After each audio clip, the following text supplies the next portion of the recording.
வீட்டில் கைக்குழந்தையுடன் தனியாக இருந்த பெண்ணை வீட்டுக்குள் புகுந்து கூட்டு பாலியல் வன்கொடுமை செய்த சம்பவம் அதிர்ச்சியை ஏற்படுத்தியுள்ளது.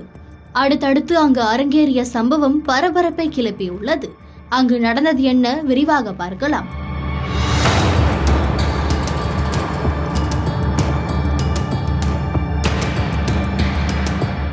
தூத்துக்குடி மாவட்டம் கோவில்பட்டி அருகே நேற்று முன்தினம் நள்ளிரவு நேரம் வீட்டில் கைக்குழந்தையுடன் தனியாக பெண் ஒருவர் தூங்கிக் கொண்டிருந்துள்ளார்.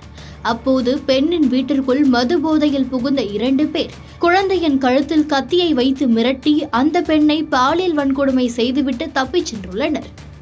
இதைத் தொடர்ந்து பாதிக்கப்பட்ட பெண் கோவில்பட்டி காவல் நிலையத்தில் புகார் அளித்துள்ளார்.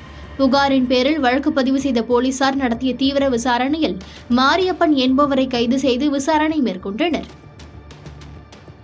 விசாரணை நடத்தி கொண்டிருந்த போது காவல்துறையிடம் இருந்து தப்பியோட முயன்ற அவருக்கு கால் முறிவு ஏற்பட்டு கோவில்பட்டி அரசு மருத்துவமனையில் சிகிச்சைக்காக அனுமதிக்கப்பட்டுள்ளார். மேலும் இந்த வழக்கில் தொடர்புடைய மற்றொரு நபரான மாரி செல்வம் என்பவரை தனிப்படை அமைத்து போலீசார் தேடி வந்தனர். அப்போது தூத்துக்குடி அருகே உள்ள புதுக்கோட்டையில் பதுங்கியிருப்பதாக போலீசாருக்கு ரகசிய தகவல் கிடைத்தது. தகவலின் பேரில் சம்பவ இடத்திற்கு போலீசார் சென்றபோது அங்கு பதுங்கியிருந்த மாரி செல்வம் SI ராஜபிரபு மற்றும் காவலர் பொன்ராம் ஆகியோரை தாக்கிவிட்டு தப்பியோட முயன்றுள்ளார்.